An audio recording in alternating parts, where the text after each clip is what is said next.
6차례 9년간의 감옥 생활, 그리고 12년간의 수배 생활. 세상을 바꾸겠다는 장기표에게 지난 시간은 인고의 세월이었다. 하지만 인간답게 사는 세상을 위한 1945년생 해방둥이 장기표의 도전은 무대를 옮겨 다시 시작된다. 세상을 바꾸려고 한 사람입니다. 어릴 때부터. 그래서 내가 이 정치 활동을 하는 거는 세상을 바꾸어서 모든 사람이 행복하게 사는 그런 나라를, 세상을 만들기 위해서 정치를 합니다. 제야는 유신 독재와 신군부 독재에 맞서 치열한 투쟁을 이어왔다. 정치 제도의 민주화를 이룬 87년 이후 변화된 시대에 걸맞는 합법적 정치 활동이 필요했다. 운동권이 이제는 합법 정당으로 나가자 이렇게만 됐다면 한국에 제대로 된 진보 정당이 건설될 수 있습니다. 1990년 장기표는 대중적 진보 정당을 기치로 민중당 창당을 시작했지만 제야 운동권에서는 시기상조론을 내세워 합법 정당 건설을 반대하는 사람이 많았다. 비합법적인 정당을 해야 되지. 우리나라 같이 국가보안법도 있고 진보 정당을 한다 하면 탄압도 받는 이런 상황 속에서 합법 공간에서 진보 정당을 하는 것은 불가능하다. 이래가지고 반대한 사람들이 있어. 그게 이제 주로 비판적 지지한 사람들, 김대중 대통령을 추종한 사람들이 그런 사람들이고, 또 하나는 이제 노동운동에 기반한 사람들, 박노해라든지 이런 사람들은 비합법 전위정당, 노동자 계급의 비합법 전위정당을 만들어야 된다. 이런 사람들은 민중당 창당을 반대했습니다. 이런 생각을 하고 있던 사람들이 여기 반대해가지고 민중당에 참여하지 않았어요. 그 민중당이 운동권의 반쪽짜리가 된 거지. 우여곡절 끝에 뜻을 같이 하는 동지들과 1990년 11월 10일 코엑스 대강당에서 3천여 명이 참여한 가운데 민중당 중앙당 창당 대회를 열었다. 그리고 1992년 3월에 치러진 제14대 국회의원 총선거. 민중당은 지역구 53명, 전국구 4명 등 총 57명의 후보가 입후보했지만 전원 낙선. 장기표도 동작 갑구에서 출마해 약 2만여 표, 득표율 21% 정도를 획득했지만 낙선. 야당인 새정치국민회의 후보만 없었으면 당선될 수 있었다. 지역구 53명의 평균 득표율은 6.25%였지만 전국 평균은 1.6%에 불과했다. 결국 정당 유지에 필요한 2%를 득표하거나 국회의원 당선자를 내지 못함으로써 민중당은 해산되는 아픔을 겪어야 했다. 지금처럼 정당 투표가 있었다면 2% 이상 득표해서 정당이 유지될 수 있었겠지만 그때는 후보에게만 투표하고 정당 투표는 없었다. 장기표는 민중당의 실패가 이 땅에 진보 정당다운 진보 정당이 건설될 수 있는 절호의 기회를 놓친 우리 정치사의 일대 사건이었다고 말한다. 만약 운동권이 만약에 정치 세력, 그때도 이미 삼김에 대한 실망이 엄청나게 컸고 또 양당, 야당에 대한 불만도 많았거든. 그래서 우리 운동권이 민중당하고 정당 됐더라면 성공한 거지. 맞습니다. 이건 역사적 과오입니다. 그래서요, 이 시기상조론 주장한 사람들, 노동자 계급의 전위정당 주장한 사람들은 역사적으로 심판받아야 됩니다. 민중당의 실패는 민중당의 실패를 넘어 한국 진보 세력의 실패, 그리고 제야 민주 세력의 실패였다. 장기표는 자책했다. 가장 큰 책임은 자신과 민중당을 했던 사람들에게 있다고 했다. 어떠한 어려움이 있더라도 이를 극복하고 진보 정당으로서의 역사적 임무를 다할 수 있어야 하는데도 불구하고 그렇게 하지 못했기 때문이다. 결국 고락을 같이 했던 동지들은 뿔뿔이 흩어지고 기성정당으로 합류했다. 하지만 장기표는 그럴 수 없었다. 나는 내 이 꿈을 이루려 그러면 모든 사람이 이 자기가 하는 일에서 보람과 기쁨을 누리며 행복하게 사는 세상을 건설하기 위해서 정치를 하는 거란 말이에요. 그때는 이미 내가 상당히 나의 독자적인 이념도 정립하고 있었어요. 근데 이런 사람이 내 힘들고 그러니까 돈 없다고 기존 정당 그런 걸 추구하는 정당이 아닌데 그런데 갚으려면 안 되지. 이즈음 민중당 창당 작업이 한창이던 시기 장기표는 민주화운동 과정에서 틈틈이 쓴 글들을 정리해 8권의 책을 출판한다. 사랑의 정치를 위한 나의 구상이다.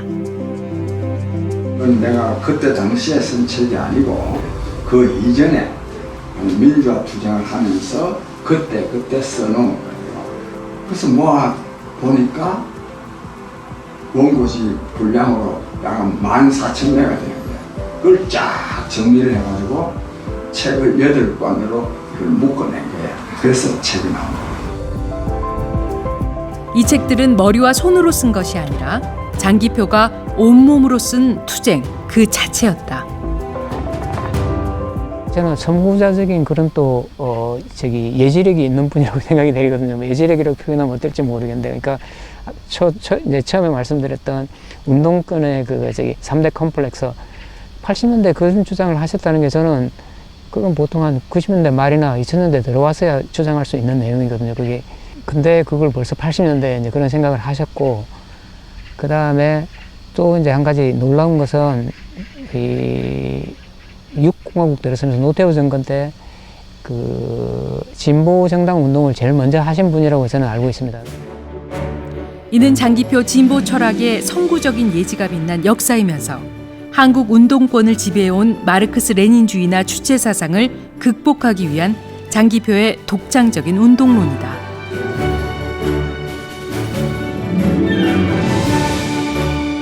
현장 투쟁과 수감, 이러한 격렬한 투쟁 속에서도 새로운 사상과 철학에 고심하던 장기표는 갇힌 세상에서 신문명에 눈을 뜨게 된다. 정보사회에서 인간은 어떤 삶을 살게 될 것인가를 고민해오던 차에 엘빈 토플러의 권력이동이란 책을 만나게 되고 정보화 사회야말로 인간의 해방된 삶이 이루어질 수 있는 객관적 조건을 제공한다는 것을 확신하게 된 것이다. 인간 해방을 추구하던 장기표의 철학이 정보화 사회에서 그 길을 찾게 된 것이다. 정보화 사회야말로 인간 해방의 세상을 건설할 수 있는 물질적인, 정신적인 기반을 구축할 수 있다. 이렇게 보는 거예요. 왜? 정보화 사회는 사무 자동화, 공장 자동화로 말미암아서 생산력이 굉장히 발달하고, 그러니까 물질적 풍요를 누릴 수 있고, 또 정보 통신 수단의 혁명적 발달로 말미암아서 지식과 정보가 보편화되는 거예요. 대중화되는 거예요. 정보화 사회야말로 장기표가 꿈꾸던 인간 해방의 사회를 건설할 수 있는 사회 경제적 조건이 갖춰지는 것이다. 또한 인간의 경제 활동, 즉 노동이 자아 실현을 위한 노동, 곧 해방된 노동이 되어야 해방된 삶을 살 수 있게 된다는 것이 장기표 행복론의 근간이다. 자기가 하고 싶은 일을 할 수 있을 때 행복한 것이 인간이 행복할 수 있는 가장 중요한 요소라는 것을 내가 발견한 겁니다. 이 발견은 위대한 발견입니다. 그래서 내 정리를 하면 인간이 행복하려고 하면 의식주, 의료, 교육 등 기본 생활이 보장되고 그 위에서 자기가 하고 싶은 일을 함으로써 보람과 기쁨을 누릴 때 행복한 거예요. 이게 내 행복론이지. 이러한 인간 해방과 자아 실현에 대한 장기표의 노력은 지구촌 시대 민족 발전 전략이라는 책으로 결실을 보게 돼 여러 지식인들의 찬사를 받았다. 정보화 사회에서 인간이 진정한 자유를 얻고 행복을 추구하기 위해 무엇을 어떻게 해야 하는지를 밝힌 장기표의 신진보 이념이었기 때문이다. 하지만 장기표의 이러한 노력에도 불구하고 이상주의 내지 실현 불가능이라는 딱지를 붙인 사람들이 많았고 장기표 또한 이를 알리는데 많은 어려움을 겪었다. 당장 눈에 보이는 어떤 구체적인 방안이 보이지 않기 때문에 이거는 가치가 없어, 이런 이제 일고의 가치가 없다, 이런 부분이 아니라 적어도 이런 식의 접근을 지금까지 하시는 분이 없기 때문에 우리가 뭔가 이런 접근 방법을 한번 이거 굉장히 이제 신선하고 뭔가 이 독창적이고 그다음 충분히 가치가 있는 그런 부분이 아닌가 생각이 됩니다. 시장주의를 채택하되 민주적 통제를 하는 민주시장주의가 장기표가 주장한 인간 해방의 이념이다. 내가 생각할 때는 민주시장주의가 돼야 돼. 민주적 통제를 받는 시장주의가 돼야 돼. 왜 그러냐? 독점이라든지 환경이라든지 안전이라든지 또 특히 복지. 시장 경제는 뭐 돈 다 버는데 내가 버는데 왜 내 먹고 사는데 왜 말이 많아? 그러면 사회가 망하는 거야. 그래서 복지, 그러니까 독점은 금지해야 되고 복지를 위한 거, 환경, 안전 이런 데는 민주적 통제가 가해져야 돼. 그게 그러니까 시장 경제를 하는데 민주적 통제가 가해져야 되는 거니까 민주시장주의. 인간의 자유가 보장되고 자아실현이 구현되는 시장 경제를 인정하되 시장 경제에서 오는 부작용을 극복해야 한다는 논리다. 그리고 자본과 노동력이 생산의 원천이자 부를 창출하던 과거와는 달리 정보화 사회는 지식과 정보, 기술이 생산의 원천이라 더욱 그렇다. 그러면 장기표가 주장하는 민주시장주의는 유럽의 삼인주의와는 어떤 차이가 있을까? 자본주의 체제에다가 국민 복지, 사회보장제도를 확립한 거예요. 이게 사회민주주의예요. 나는 근데 뭐냐? 그 여기 부족한 점이 뭐냐면 자아실현이 빠졌다고. 자본주의니까. 자아실현이 빠져버리고 이제 자아실현은 다른 말로 하면 노동해방, 인간해방이거든. 그래서 지금 여러 나라들 있잖아요. 저 나라들이요 복지국가는 돼 있지만 자아실현, 노동해방이 없는 거야. 사회 민주주의 체제의 서유럽 국가들을 복지의 천국이라고 말하는 사람들이 많다. 그렇다고 해서 서유럽 국가들의 국민이 행복한 것은 아닐 것이다. 자아실현, 곧 인간 해방이 빠져 있기 때문이다. 그러면 장기표가 주장하는 민주시장주의에서의 복지는 무엇인가?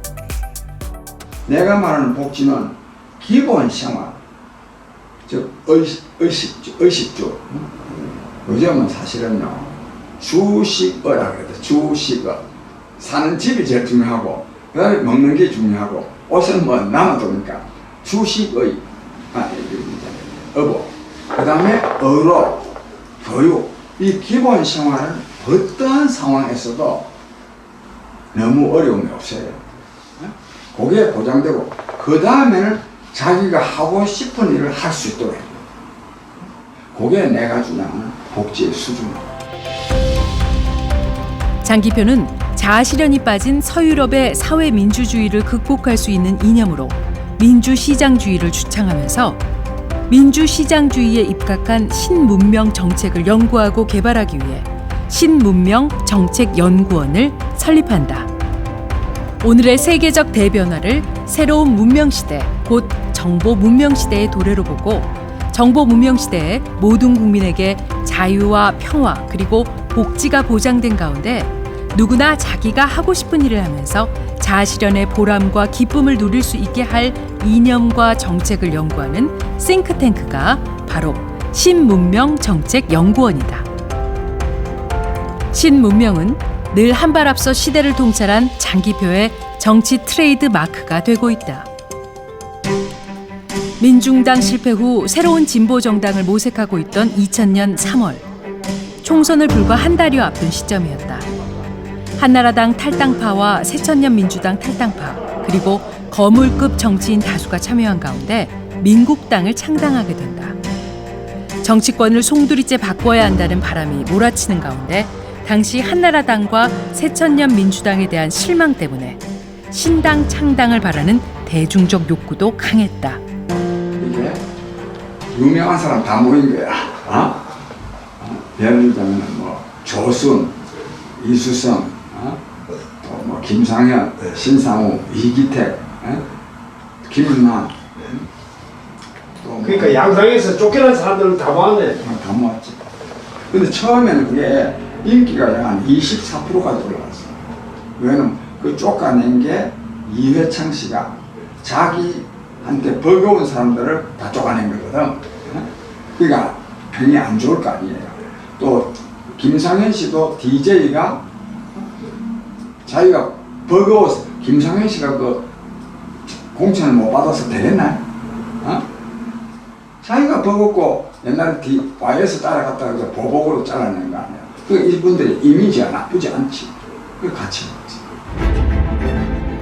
구정치인으로 볼 수밖에 없는 거물급 정치인이 너무 많은 데다 각자 자신의 이해관계에 따라 움직이다 보니 구심점마저 없는 상태였다.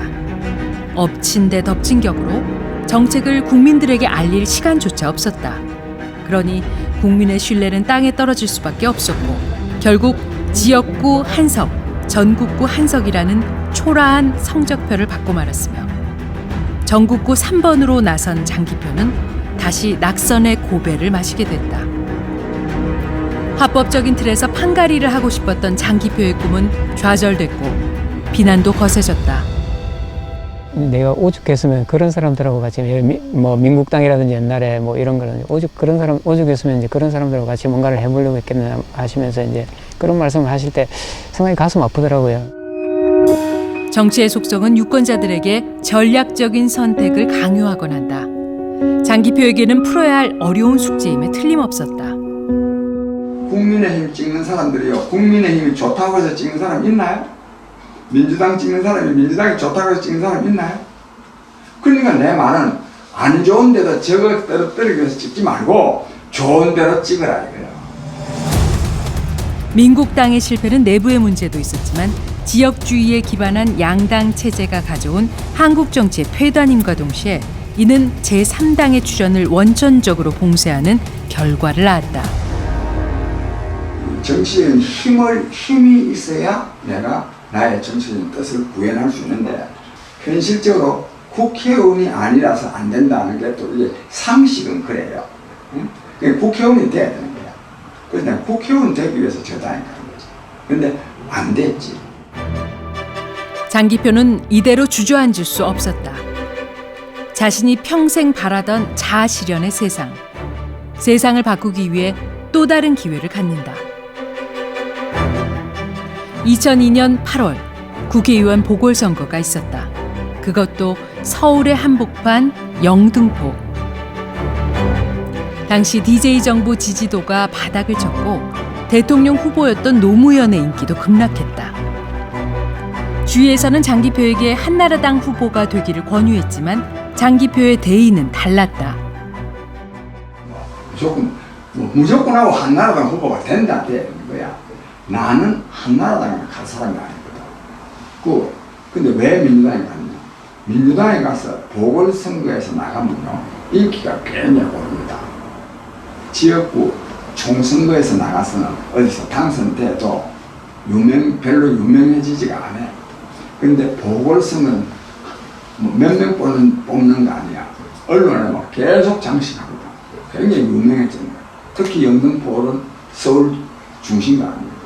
내가 여기서 나가서 만약 국회의원이 되면 내가 민주당 대선 후보가 될 가능성도 상당히 있습니다. 대통령 후보 교체론이 급부상하던 시기.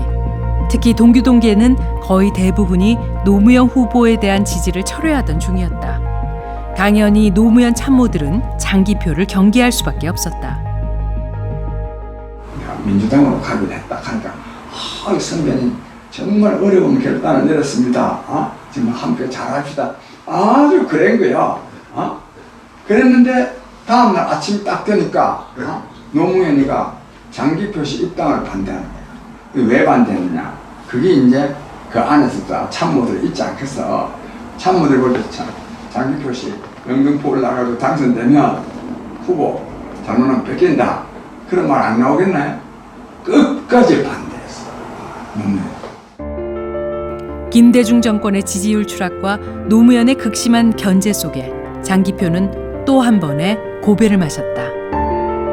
마상공고 수학천재는 정말 정치판의 수를 제대로 읽지 못한 것일까? 보통 사람 같으면 엄두도 못 낼 그 길. 신념과 목표는 장기표의 DNA 그 자체였다. 문명의 발전과 역사는 언제나 유능한 정치 지도자를 필요로 한다. 장기표는 수십 년간의 민주화 운동에서 체득한 자신만의 철학과 정책으로 대의를 지켜왔고 이제는 국민 속에서 그 뜻을 온전히 펼치고자 한다. 다시 승부수를 띄웠다. 사랑하고 존경하는 우리 김해 시민 여러분, 저는 이번 4.15 총선에 우리 김해시 얼굴에 미래통합당 후보로 출마한 기호 2번 장기표입니다. 2020년 4월 보수정당인 미래통합당 후보로 김해을 선거구에서 국회의원 선거에 출마한 장기표. 세간에는 장기표의 보수정당 행에 대한 비난도 많았지만 장기표로서는 그럴 만한 이유가 있었다. 민주화 세력을 자임하는 586 주사파 정권은 오만과 독선으로 기득권 세력이 됐고 국민 눈높이에는 더 이상 맞지 않았다. 이제 요즘 같은 경우에는 그러니까 요즘은 그래도 좀 나아졌어요. 왜냐하면 그 현재 이 더불어민주당이 아주 못하니까 그러니까 운동권의 실체가 좀 드러나고 이래서 좀 나아졌는데 그 전까지는 또 도대체 운동권이면 또 저쪽으로 한 묶음이 되고 또 뭐 이쪽으로 뭐 철새 정치 뭐 이런데 그런 거가 이제 힘들죠. 본인은 이제 자기가 잘 알고 그 판에서 왔다 갔다 하니까. 생각이 바뀐 게 아니라 상황이 바뀐 거예요. 내가 민주당에 갔는데 그냥 민주당 국회의원 한 사람으로 간다면 내가 그거 안 가지. 대선 후보가 될 수 있는 길이 있으니까 간 거야. 여기도 마찬가지입니다. 명분은 정말 이 문재인 정권을 끝장내야 되니까 야권이 통합돼야 된다. 야권 통합 뜻이 이 말도 틀린 말도 아니고 그러려면 시민운동 세력, 제야 세력도 결합돼야 된다. 그래서 했는데 사실 내용적으로는 내가 그래서 되면 한나라당은 국민의힘을 굉장히 변화시키고 또 내 정치적인 뜻을 구현할 수 있는 정치력을, 정치적 힘을 내가 가질 수 있어요. 아무리 김해가 고향이라 해도 김해는 만만치 않았다. 25일간의 짧은 선거운동 기간에다 노무현 지지 세력이 대세를 이루는 지역이었고 24만 명의 유권자 중에 장유 지역 16만 명의 평균 연령은 34세. 젊은 그들은 장기표를 몰랐다. 제 아버지 장기표는 그리고 제 어머니 조무하는 정의와 원칙을 지키는 떳떳함을 자존감으로 평생을 살아오신 분들입니다. 제 아버지 장기표에게는 가족들도 말리지 못하는 신념이 있으신데요. 그것은 바로 국민들이 경제적으로 그리고 사회적으로 안정되게 살 수 있는 보수적인 안보와 진보적인 복지 체제를 갖춘 그런 모범적인 국가를 만드는 것입니다. 둘째 딸 보원이의 눈물겨운 지지 유세와 40%에 달하는 득표율에도 불구하고 결국 고배를 마실 수밖에 없었다. 여느 때보다 아쉬움이 컸다. 제2야 인사 장기표의 도전과 국회 입성 여부는 큰 관심을 모았고 민주당 지지자들까지 장기표의 낙선을 아쉬워했다는 후문이 돌았다. 1992년 민중당 후보로 서울 동작 갑에 출마한 이후 2020년 김해 선거까지 7전 전패. 7전 7패의 창당 전문가 장기표에게는 그다지 달갑지 않은 소리일 것임이 틀림없다. 뭐 기분이 좋을 기는 없지. 좋은 경력이 아니니까. 그러나 내가 내심으로는 저 사람들은 사태를 잘 모르고 하는 말이다. 이런 자부심이 있지. 내 속으로는 저 사람들이 나를 잘 모른다. 오히려 이것이요 훨씬 더 자랑스럽습니다. 왜 그러냐? 딴 사람들은요 깃발도 한번 못 들었어. 안 그래요? 그 제야 명망가 중에 또 중에 깃발 들은 사람 있나요? 나만이 깃발을 들은 거예요. 장기표는 또한 DJ 시절부터 YS를 거쳐 MB 정부까지 여러 차례 영입 제안을 받았지만 단호히 거부했다. 그의 정치적 꿈과 역사 의식이 그를 붙잡았다. 저는 김대중 씨를 싫어해서 그게 안 간 게 전혀 아니에요. 나는 김대중 씨를 굉장히 높이 평가합니다. 문제가 없는 건 아니지만 그래서 얼마나 갈 수 있는데 나는 내 꿈, 말하자면 모든 국민이 자아 실현의 이 보람과 기쁨을 누리며 행복하게 살 수 있는 그런 나라를 건설하기 위해서는 기존 정당에 들어가 가지고는 그걸 할 수가 없어요. 그래서 안 들어간 겁니다. 당시 한나라당으로부터도 여러 차례 입당 제의를 받곤 했다. 어떠한 경우에는 당선이 100% 보장되는 전국구 국회의원 최상위 자리까지 보장한다고 했다. 하지만 장기표는 한나라당에도 갈 생각이 전혀 없었다.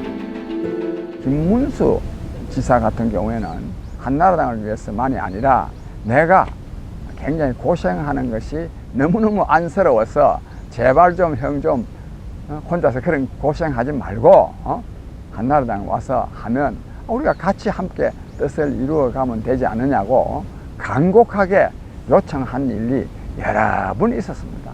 내가 볼 때는 내가 거기 가면 그 사람들하고 어울려야 되고, 김문수가 문제가 아니고 기존 정치하는 사람들하고 어울리고 하다가 보면 내 이런 독특한 주장을 자꾸 하면 내가 왕따 됩니다. 그러면 아무것도 못해요. 그래서 나는 내 뜻을 이룰 수 있는 그런 정당을 만들려고 굉장히 많이 노력했고 또 그래서 실패도 많이 했죠. 저는 그런 면에서는 이제 이 양반을 좀 지지하죠. 왜냐하면 그 판단을 굉장히 제가 존중해요. 그러니까 국회의원 그런 것도 그쪽으로 좋지만 본인이 또 뭐 아니라고 그러고 나도 굳이 그렇게 되는 거는 뭐 썩 바람직하지 않다. 뭐 이래서 그런 점에서는 이분이 굉장히 제가 편했을 거예요. 제가 뭐 돈을 벌어오라는 소리도 안 하고 뭐 그런 거 왜 안 가냐고 그러지도 않고 그냥 무조건 동의를 해줬으니까. 장기표는 구색 맞추기용 개그로 합류하기를 사절하고 자신의 꿈을 이루기 위해 마지막 제야, 영원한 제야로 남음으로써 자신의 신념을 증명했다. 오래전 조영래가 한 신문기고에서 세상이 다 취해 있어도 홀로 깨어 있으려고 하는 그 지나친 순수함이 장기표의 병이요 죄이다 라는 일성을 남겼다. 조영래의 통찰은 40여 년이 지난 오늘에도 딱 들어맞는 인간 장기표에 대한 한 줄 요약이다. 굴곡진 현대사를 온몸으로 감당해온 1945년생 해방둥이 장기표. 세상을 바꾸겠다는 열정과 신념으로 뛰어든 그의 민주화 대장정은 한국 현대사를 그대로 관통하고 있다. 지질이 대통령 복도 없던 대한민국. 그래서 더욱 불행했던 대한민국. 망명, 암살, 자살, 탄핵과 구속, 그리고 가족의 비리까지. 아직도 현재 진행 중인 장기표의 거리 투쟁은 이런 현대사와 그 궤적을 같이 하고 있다. 나는 근본적으로는 이 시대 정신, 나는 역사의식에 기초해서 오늘의 시대 정신을 구현할 수 있는 사상, 이념, 정책을 갖춘 사람이라야 됩니다. 그런 점에서는 우리나라는요, 대통령 하겠다는 사람은 많이 있는데 자기가 대통령이 되면 어떤 나라를 만들겠다, 그리고 그 방법은 뭐다, 이건 없어요. 그러나 설사 이거는 없다 하더라도 뭐가 있어야 되느냐? 도덕성이 있어야 됩니다. 원체 지금 사회적으로도 도덕이 붕괴됐어요. 그런데 정치권은 더 도덕이 붕괴됐어요. 특히 문재인 정권이 완전히 개판을 만들었어요. 윤리와 도덕에서. 그런 점에서 차기 정권 담당자는 바로 도덕성이 아마 가장 국민들에게도 어필하리라고 봅니다.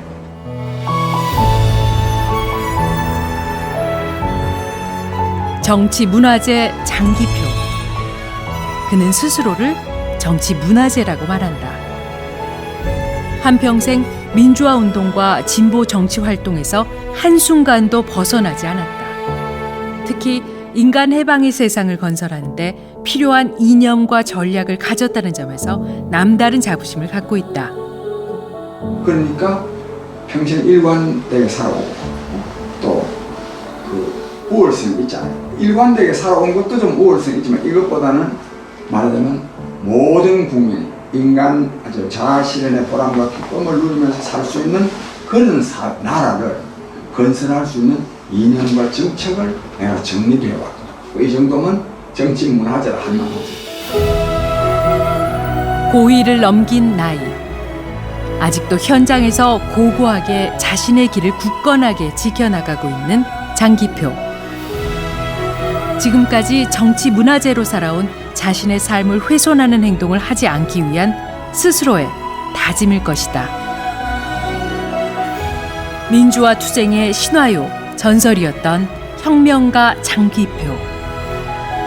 장기표에게는 아직 못다 이룬 꿈이 있다. 모든 사람이 자유와 평화, 복지가 보장된 가운데 자기가 하고 싶은 일을 하면서 자아실현의 보람과 기쁨을 누리며 행복하게 살 수 있는 세상을 만드는 꿈. 장기표는 오늘도 그 길에 서 있다. 근데 나의 이러한 꿈은 나만의 꿈이 아니라 모든 국민들이 다 이루고자 하는 꿈이기 때문에 나는 이 꿈을 이루지 아니하고는 죽을 수가 없습니다.